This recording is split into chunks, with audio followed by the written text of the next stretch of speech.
message. The future is not set.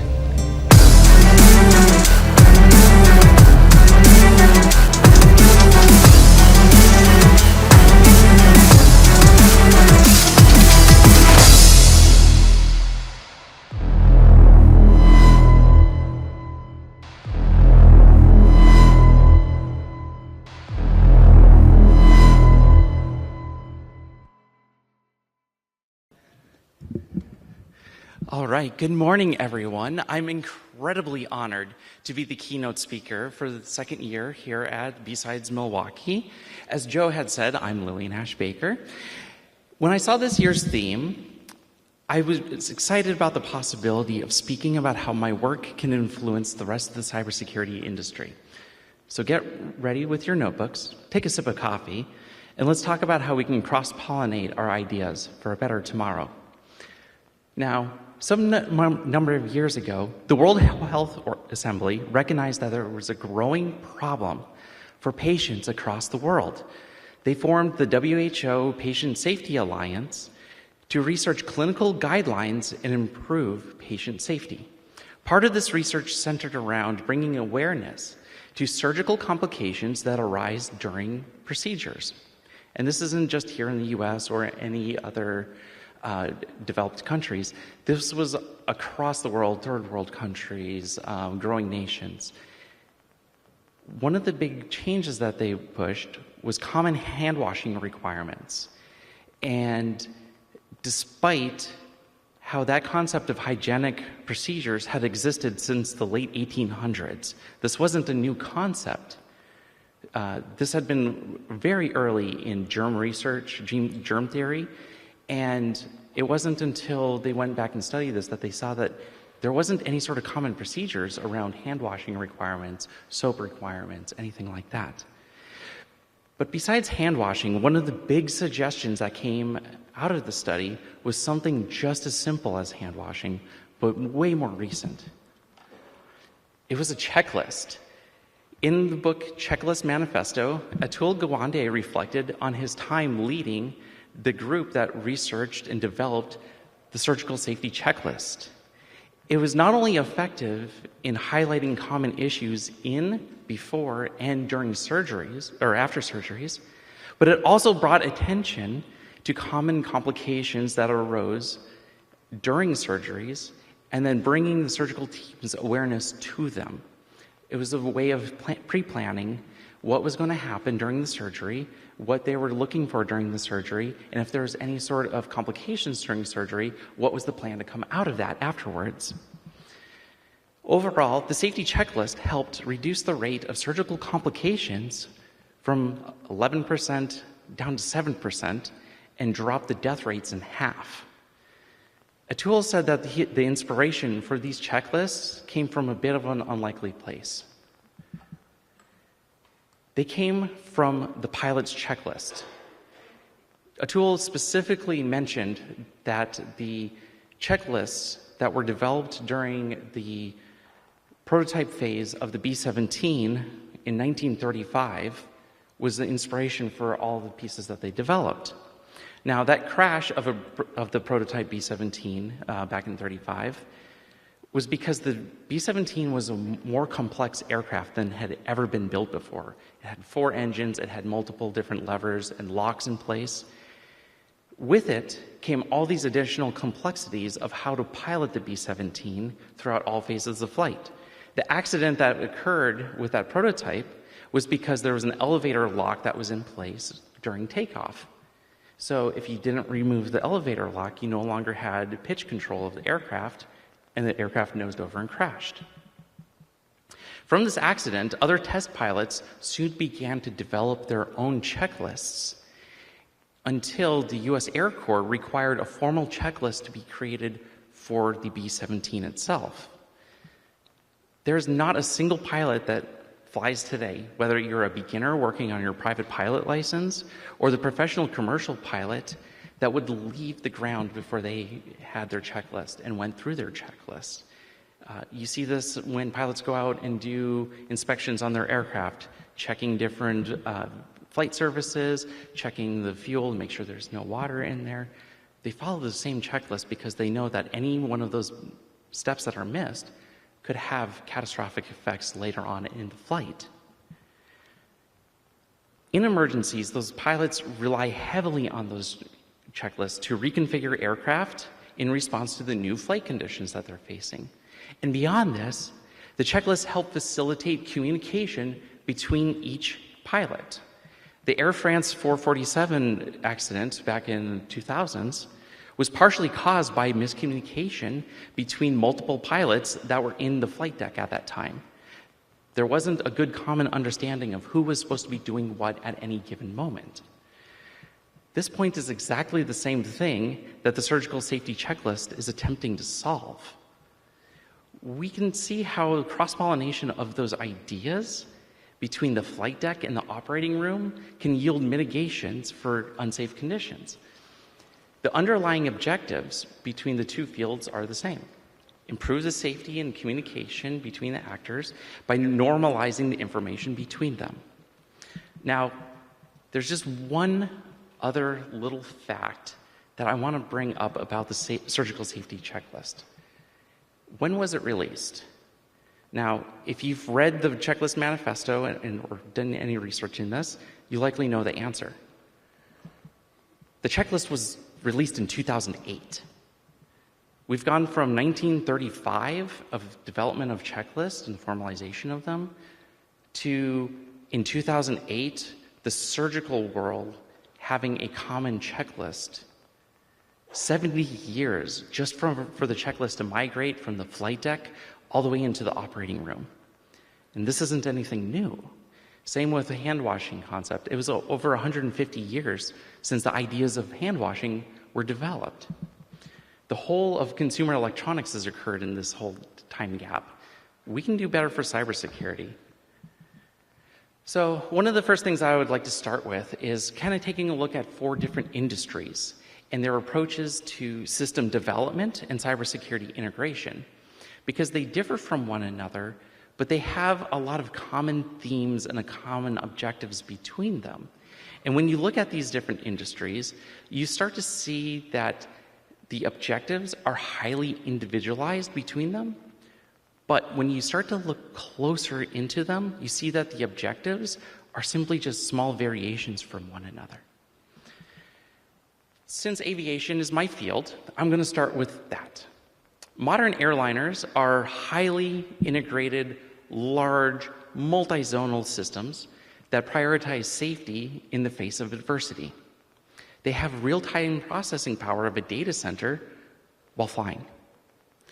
Majority of the systems on board those aircraft are embedded hardware and software systems that are certified for safety with many standards behind those. Majority of the systems in the common parlance, they're mostly OT systems, operational technology.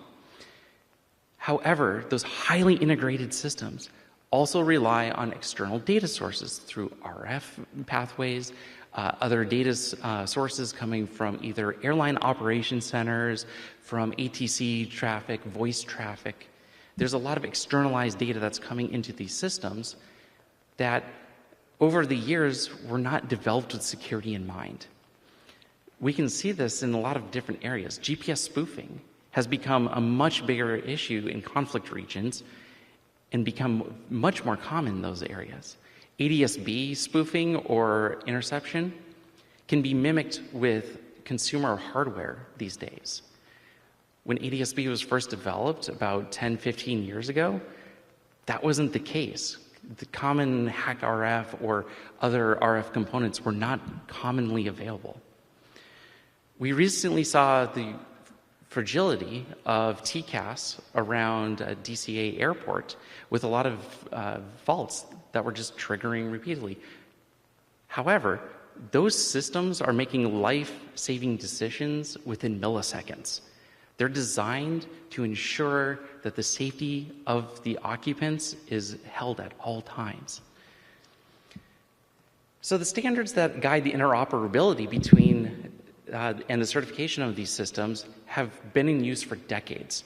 When you think about the typical airliner or other aircraft, they can typically be in service for 20 to 30 years in revenue flight. a lot of private pilots, it's not uncommon for them to have aircraft that are approximately 50, 60 years old, because they still work, they're still certified, there's still processes behind them. Modern airliners also have to work with traditional IT networks at times for maintenance and data exchanges, because we want to collect a lot of that data so that we have more responsive maintenance operations that can happen instead of taking aircraft out of service for longer periods of time. Continual improvement of aviation systems is neither cheap nor fast, and that's because these systems have to operate in extreme environments for thousands of hours before a single failure occurs. Aviation systems have shifted away from the federated systems architecture, where you have multiple systems that do independent functions, down into a more integrated system architecture as the processing power and radio technology has improved. With the levels of connectivity increasing as communication systems and customer needs have changed, that's brought in all these additional attack vectors, that's brought in additional security concerns into these systems. We now have to balance safety and security with these fielded systems in all of these different new designs. Now, when we go take a look at a different area that's very similar, the automotive industry is really similar in the way that they approach some of their products. They're just in a much smaller scale.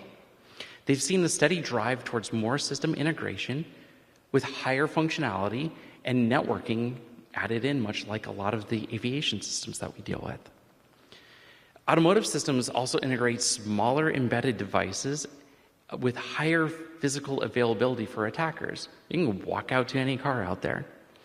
We've seen this in a couple of different areas where people have discovered that there was CAN bus attacks on what else but the headlights.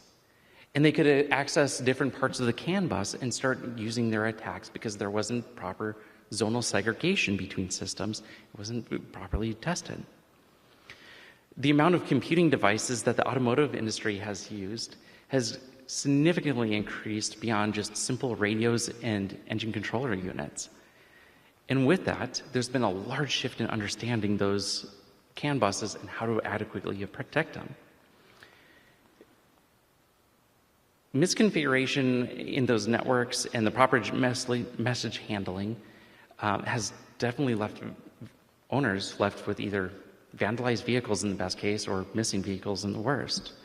We can see areas of improvement where we can adapt other ideas from different sectors, like aviation, where we have a lot of zonal segregation between different domains of equipment. We also don't see widespread issues across the industry, despite the fact that there's a large number of automobiles, modern automobiles, out there on the roads today. So even though that different vendors have different approaches to the problem, it seems like a lot of the problems have been mitigated and really only separated down to a select few implementations. The emergence of cloud connectivity and services has also exploded in the automotive sector in the past 10 years. Just like aviation, there's been an increased amount of connectivity that's been required by the customer bases. And with that, we've seen some services start to leak details on those cloud services. If anybody has a Subaru out there, you know that there was a lot of information about the car locations and customer information that was just left out there. But in the background, there's not many other industries that blend highly integrated, embedded systems that are mass-produced and provided with easily accessible services for the end users. The opportunities for failure are quite high, and they lack the stringent regulation that aviation has. That might be a great area to start looking in, pushing a little bit more regulation in those areas, because we've seen the effects when we don't have that. The medical devices industry is also very unique in that you have both highly miniaturized embedded systems with life-saving monitoring and purpose-built equipment, and also more IT-like monitoring equipment that's integrated into hospital traditional IT networks. Both ends of those medical device spectrums face really different environments. You can't really adapt one easily to the other. And both have catastrophic consequences for end users. Patients themselves who can't actually do anything to help themselves are reliant on these systems. Where aviation might have aircraft in service for 30 years, those aircraft systems are also very, very serviceable. They're meant to be serviced for the next 30 years. And same for the automotive industry.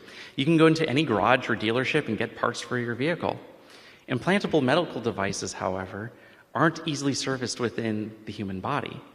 Yet they have additional connectivity that allows people to update parameters and within them so that doctors can see how a patient is progressing or to see to make adjustments to dosage levels and things like that.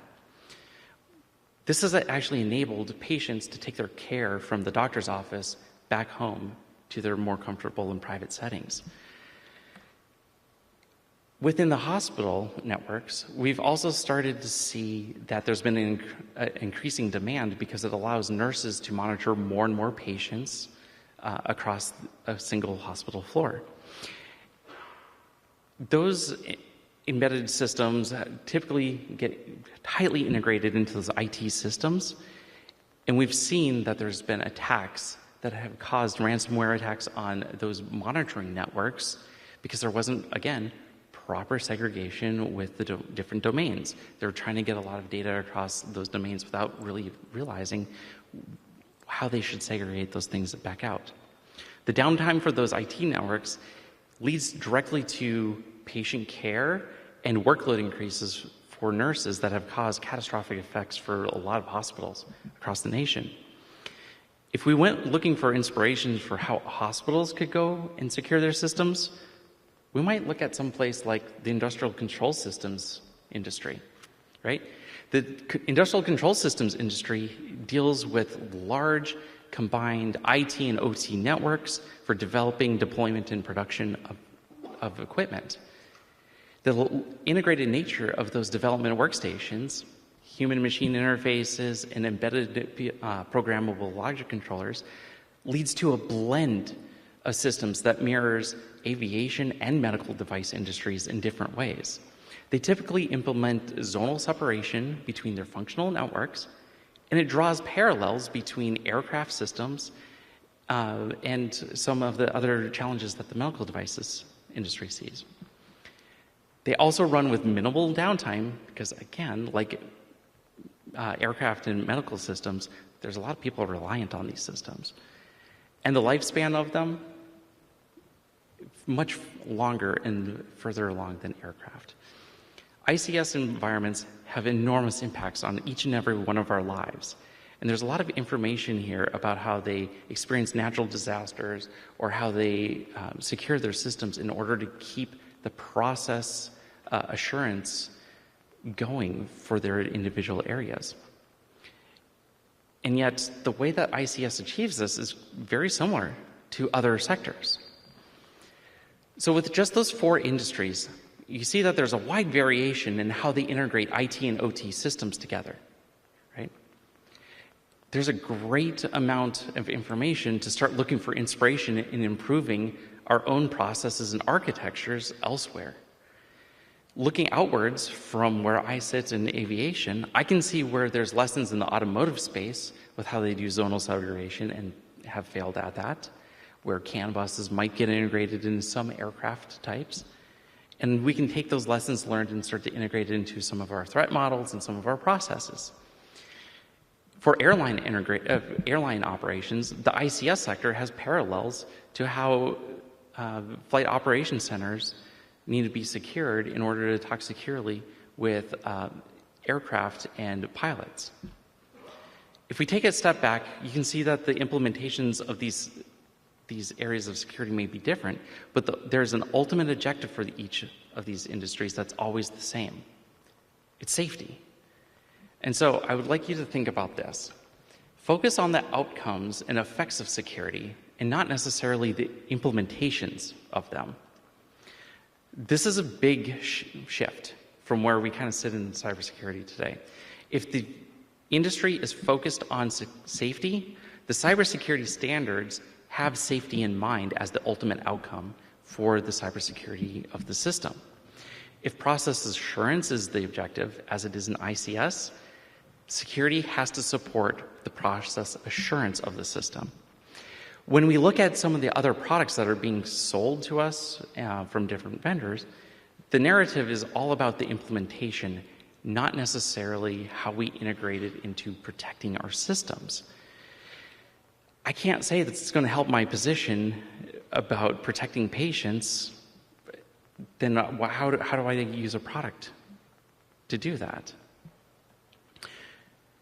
So what I would like to try to instill is that we should focus a little bit more on creating narratives about how the security architectures protect the people that use the systems.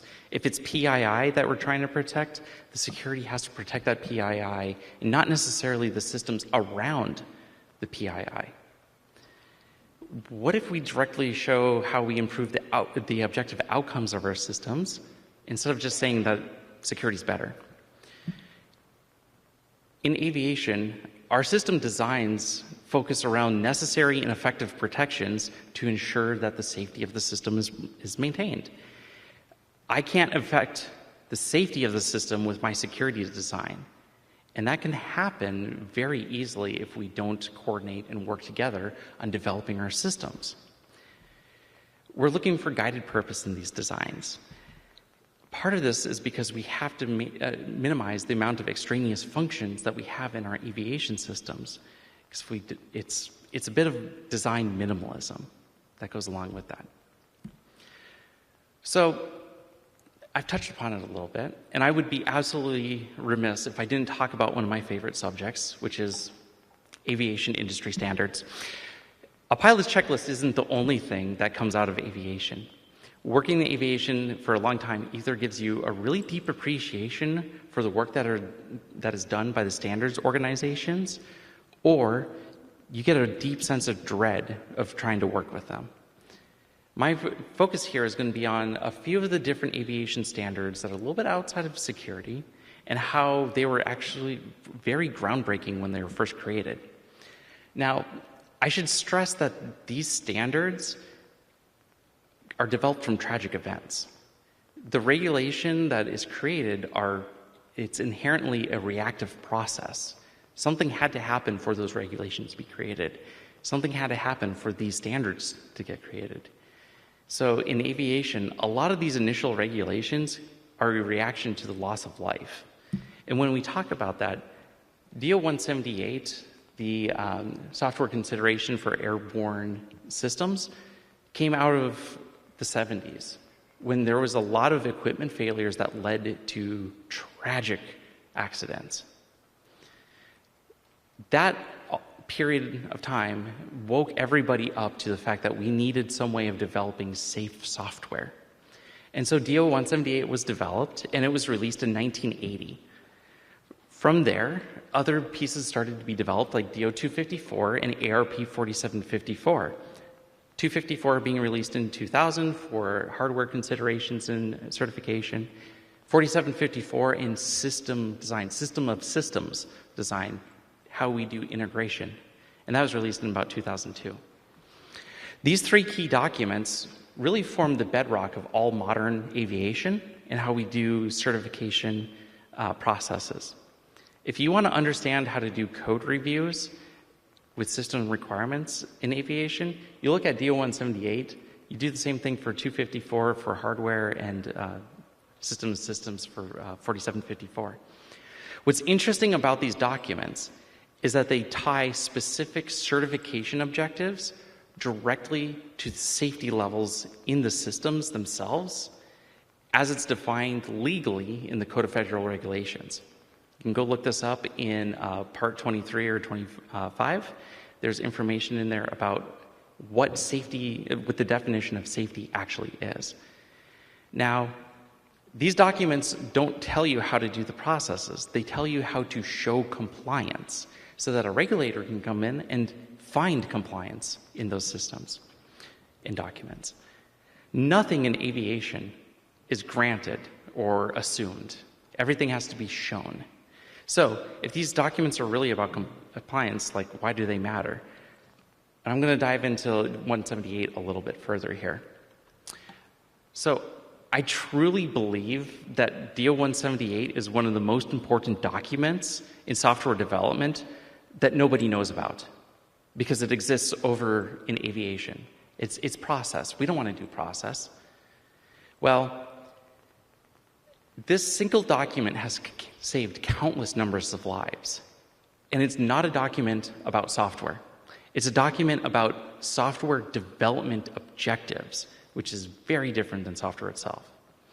This document and the other two that I was talking about not only tell you how to produce the artifacts for compliance processes, they tell you how to show your work. DO 178 forces a team to have a development plan, a software design document, multiple layers of requirements, all the way down to code level, low level requirements, and test plans on how to verify that code. But more importantly, it requires you to document your code reviews and control the configuration of your software as you're going through the development process. It even requires independence if the objectives for the required functions you're testing could have catastrophic results. And when I say catastrophic, I'm talking about the legal definition of catastrophic, as in loss of hull or loss of lives from the failure of that software. And when I say independence, I don't mean that you have your pair programming buddy look over your code and review it. I mean, you have to have somebody else one person who implements the code cannot actually test their own code. And a lot of times, those people have to be in completely different organization structures from your own. Doing some development in DAL-A systems, catastrophic systems, we typically contracted that out to a different company because we couldn't do any of that stuff ourselves internally. There's a total of 91 design objectives in this document and 9 major documents that are created through the process for DO 178.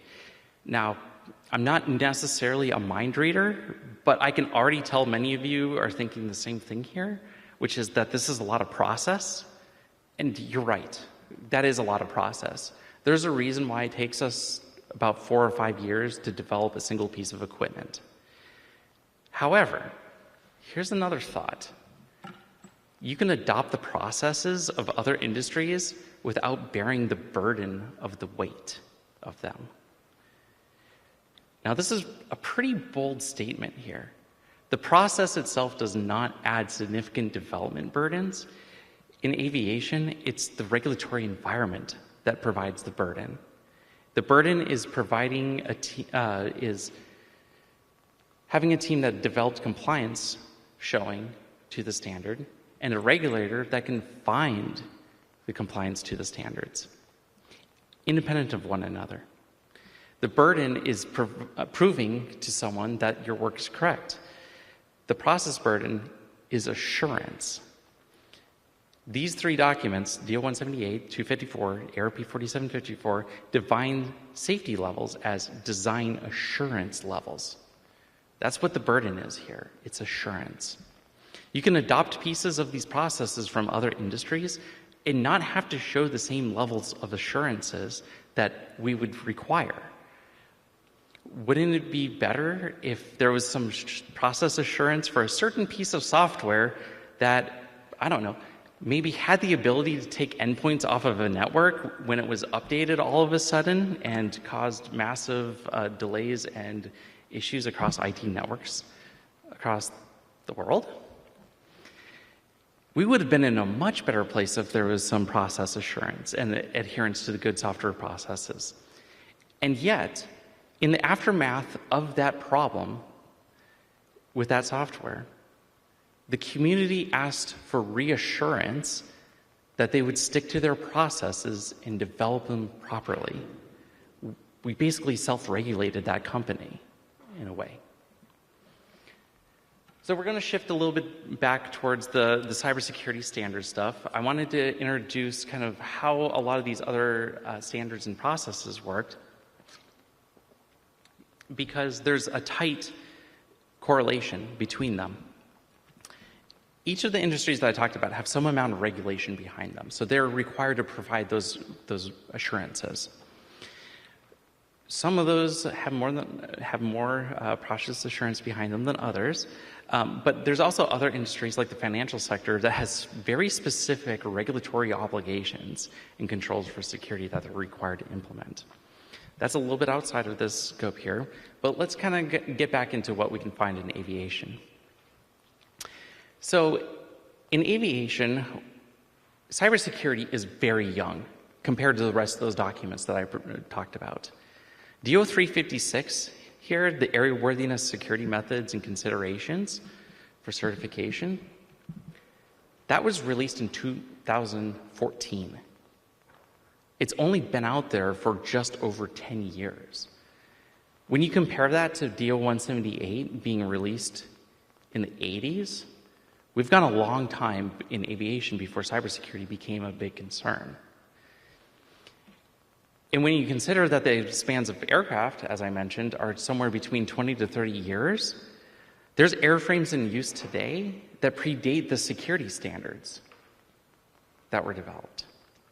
Many of those airframes had different special considerations for the design of their aircraft, and those specific special conditions are only for those airframes themselves. They do not extend to other airframes outside of them. But the standards themselves can be used going forward for any general airframes today. Now, because these documents came in very late, they actually tie together very neatly with the rest of the certification documents.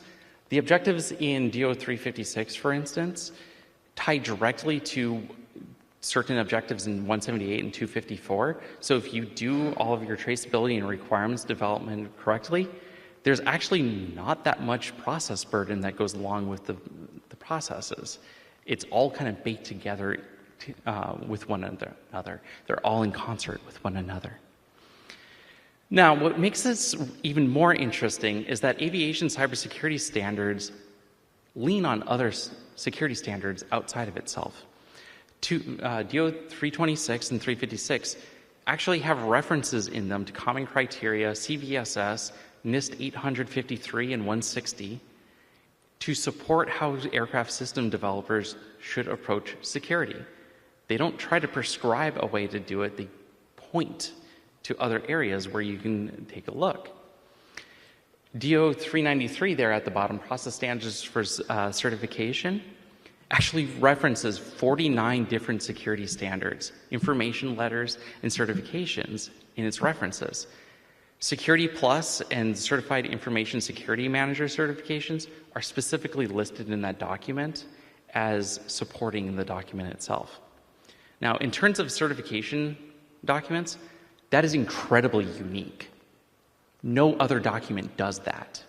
No other series of documents. DO 178, 254, they don't reference anything else. They're standalones. They're the core of all of the certification stuff. MOPS documents, or minimum operating performance standards, they only reference documents when it's about RF performance or different environmental issues. But the references in aviation cybersecurity directly point to general cybersecurity best practices and standards. And why wouldn't they? Why wouldn't they take the best of what's already been developed and start to incorporate it into the standards that we use today? It'd be foolish not to do that. Without all the standards and best practices in the cybersecurity community, the aviation security standards wouldn't be as well developed as they are today, just 14 years later. Now, when we look outside of this, shouldn't have been an aircraft, should have been other cybersecurity standards. For medical devices, there's ANSI, AAMI, SW96 2003, SAE 21434.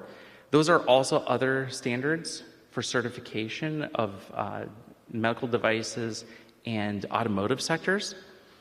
they've also done the same thing. They've looked at the cybersecurity standards that have been developed in the industry and adapted them into their own frameworks. Now, just like aviation, nobody goes back and takes a look at these documents to see how the specific processes are developed and how threat modeling and how threat classification is done for those systems. They're treated as if they're just their own little silos, much like aviation. And that's because these documents are tailored towards the specific objectives for those industries, just as we had discussed. Now, what's really interesting about all of this is that when you start to talk to other cybersecurity professionals, just as I have volunteering with the Aerospace Village, you start to talk to some recent graduates or people that come in from kind of a non-cyber background into cybersecurity or experienced professionals, and you start talking about the challenges that aviation faces in cybersecurity, and the first thing that I hear from them is, I didn't know that cybersecurity was such an important part of aviation. You talk about how system architectures are reliant on the safety of the system and how different pieces get leveraged and how you have to integrate with safety. They kind of look at you and they think and tell you like, wow, that's so intense. And they also ask you, how do I find out more about this? Because the greater cybersecurity community isn't aware of the work that's being done in these specific industries because they're locked behind, paywalls essentially for these standards. They're pushed kind of back in different areas, or they're behind certification work. So my next suggestion for you all is to get curious, right? Go to the standards, go take a look at them, find information out about the standards. They already align with the cybersecurity reference standards that we use in other places like NIST and ISO. So the common references to those standards already tie all of this together in different threads. Again, it's the specific objectives that the industry develops that makes them different. Otherwise, there's no differences with them. Understanding those objectives and how you can adopt them into your own processes is really the key here. And you don't have to necessarily go to the standards, right? Go to someone that knows the standards. Many of the villages have professionals that are deeply involved with implementing these pieces and or even work on the standards themselves. Many of those standards bodies have material online about their standards and how they're used. RTCA and EuroK for aviation, they have a aviation cybersecurity summit every year that they record, they stream online, and then they post to YouTube. So there's videos out there of professionals talking about how the standards are used and how they're developed and how you can use them. Idaho National Labs holds an ICS training that is a fantastic way to start learning about the security objectives in ICS system environments. There's a lot of materials and trainings to start with these days. Seek out that information. Stay curious about what's out there. Now, I've covered a lot of material this morning. We've discussed how all these industries have grown in their own standards and their own approaches to cybersecurity by adopting the common best practices. It's about time that we start looking at all these different standards that these industries have created. I'm going to point back to DO 178 again, because software certification is still one of those magical things to me. Developing a strong plan for software test coverage and verification makes it so much easier for someone to lean on those plans as necessary checkpoints before code release. Understanding the systems engineering process and tracing system requirements that flow outwards into your system to ensure that you have even coverage across the system is another great point. If you don't see coverage in different systems, that tells you that you have to go understand the risk to those systems because they're not being covered by the way that you flow down system requirements. It's more about the formalization of all these ad hoc processes that we use today. As you start to look at different approaches in these industries, try to use a beginner's mind. Approach the problem as if you're trying to learn it for the first time. Ask questions about why the process even grew in that direction to begin with. In many occasions, like in aviation, it was because there was some event that happened that spurred the formalization of those processes and standards. Look at the ideas or the implementations they've developed and see how those ideas can be defined and adopted. Is it on domain separation? Are you looking for IT ideas on how to integrate IoT into your environments? Or do you see parallels in your own high availability systems? But also look inwards to yourself. Chances are you have experiences of your own work that you can pull on. Some of the work I had done years ago on mitigating single event upsets in our avionics looked very similar to mitigating memory or processor tampering. Developing plans on how to use model-based development is highly beneficial in understanding DevOps workflows.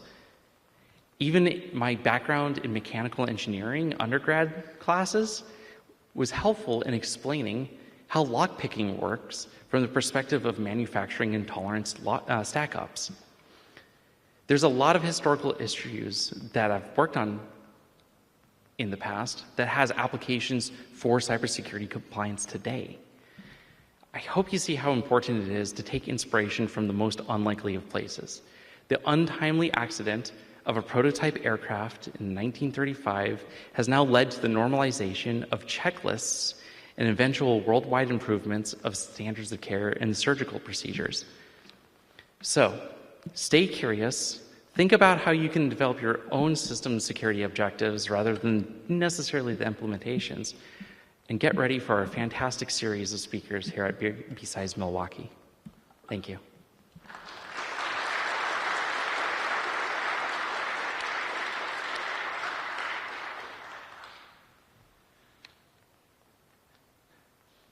Does anybody have any questions about any of that? There's quite a bit there.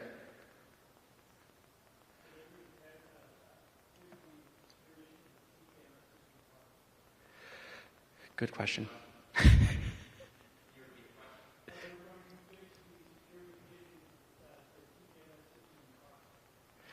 The security issue with tire pressure monitoring system? Yeah.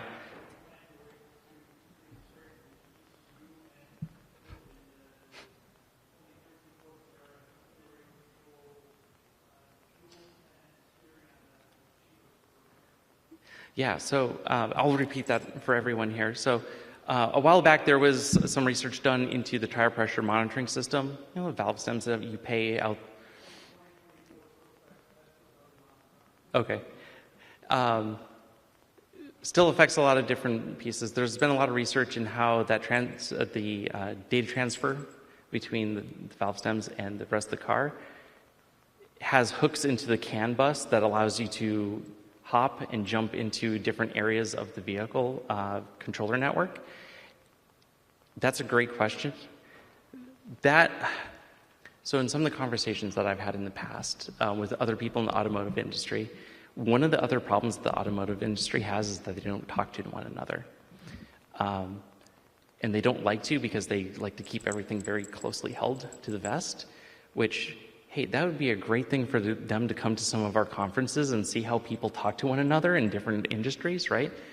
And that's one thing that's really interesting about aviation as well, is that we all talk to one another in some amount, because when one system's affected, it likely affects all of us in some amount.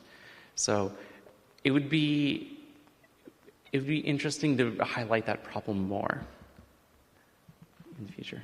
Yeah. Has there been any evidence or been investigating the possibility of, like, Anderson 70 was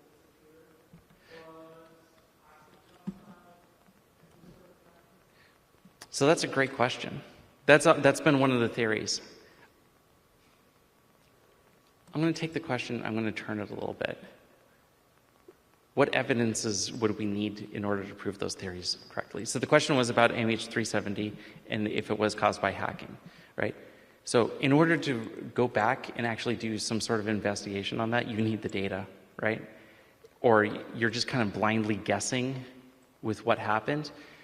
Some of the improvements, especially in aviation, that came out of that specific incident was starting to offload some of those critical flight parameters and start streaming them out through different methods, through SATCOM or other communications methods, so that at least they're available and you can start to get additional information from that. But without the absence of that information, it's very hard to actually go do any sort of research into that. Yeah, the gentleman in the gray back there, yeah.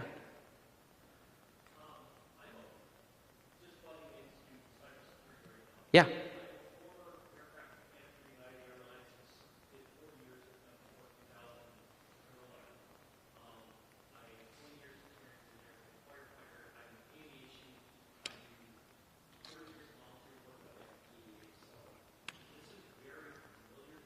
Yes.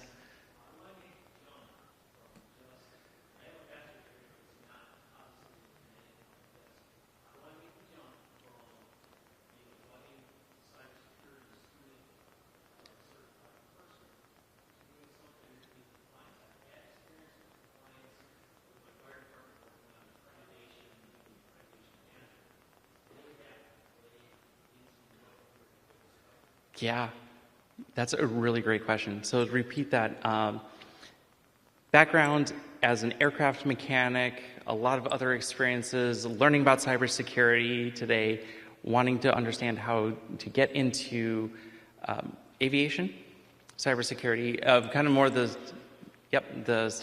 standardization and compliance aspects. Go to the standards. Whenever I talk to people that have come in and interviewed for positions in my area, which is on the airframer side, not necessarily the operator side, if you can't speak to the standards, I can only do so much, right? Either speaking to the cybersecurity standards and how they apply to aircraft specifically, if someone came up to me and said, I know about DAL levels, I know what design assurance is, you're better than 90% of the candidates out there today.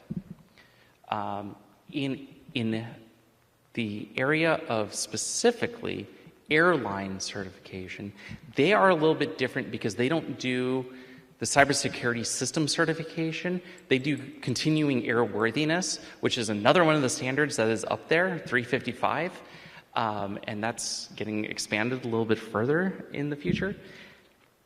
What's really interesting about 355 is you have to understand how the system is used, how the systems are maintained, which your background in aircraft mechanics work is fantastic for that, and also how data is migrated from the aircraft over into the rest of airline systems. That right there, understanding those flows and how all of that is connected will give you a huge leg up against everyone else out there. Yeah, you're welcome. Yes?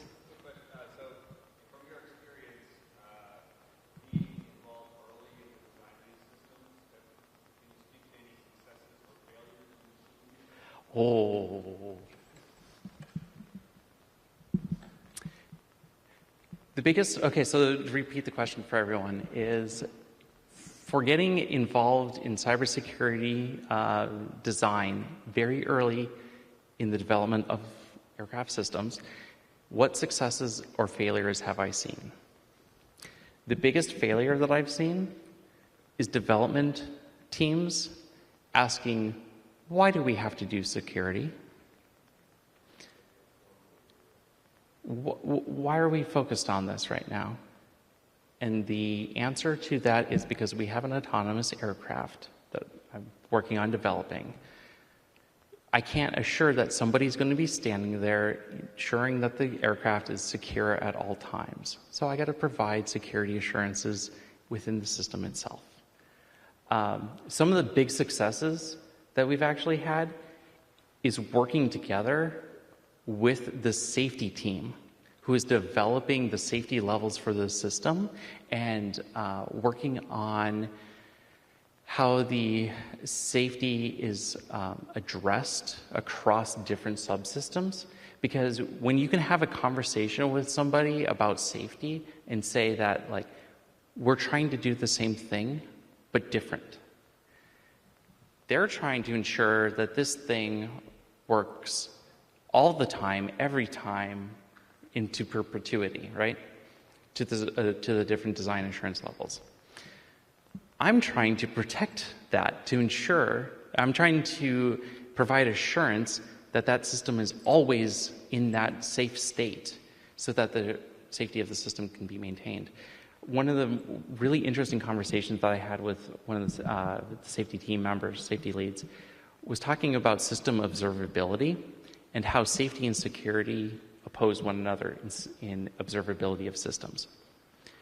Safety wants full observability into a system because they want to be able to maintain or monitor all parameters of a system, right? Think black box. Security doesn't want you to look at anything inside that black box, right? We don't want you to pull out any parameters if possible, because any of that information that you're able to pull out of the system is leakage of information on how the system is operating. So that's an area where security and safety oppose one another, but we can develop a system in order to make safety and security work together by providing encryption on that data, by assuring that the data buses are secured. Those are the really highly informative conversations that we're having so early in our development that we've never had before. That's a really great question. Yeah, one more. We'll take yours.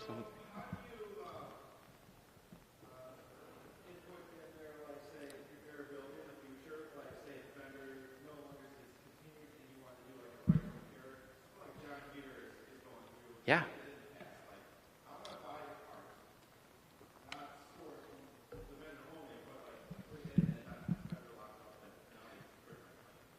Yeah. So repeating the question here is about ensuring repairability for equipment into the future, even after a vendor goes under. So talking very specifically about John Deere. That is a very interesting question because in aviation, repairability is almost assumed, right? Airlines don't want to buy equipment that they can't repair. Delta has their own tech ops that they provide services to other airlines for, and that's a very large business for them, right?